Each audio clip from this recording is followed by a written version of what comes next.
بسم اللہ الرحمن الرحیم۔ رات کو نیند نہ آنے کی وجہ سے جو بے قراری اور بے چینی ہو یا نیند اچٹ جانے سے طبیعت پریشان ہو تو ان دعاؤں کو پڑھ کر سو جائے۔ اللہ تعالیٰ اپنے فضل و کرم سے اس پریشانی کو دور کر دے گا۔ حضرت زید بن ثابت رضی اللہ تعالیٰ عنہ نے اپنی بے چینی کی شکایت رسول اللہ صلی اللہ علیہ وسلم سے کی۔ آپ صلی اللہ علیہ وسلم نے ان دعاؤں کو پڑھنے کی ترغیب دی۔ وہ پڑھنے لگے، ان کی بے خوابی اور بے قراری دور ہو گئی۔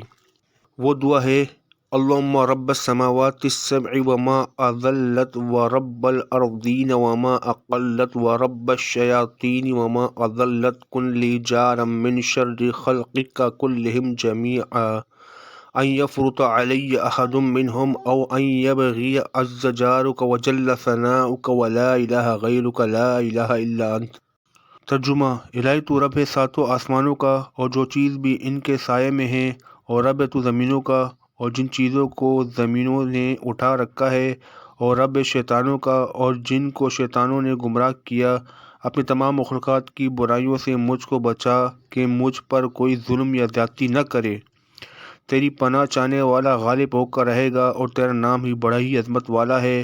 تیرے سوا کوئی معبود نہیں، تو ہی عبادت کے لائق ہے۔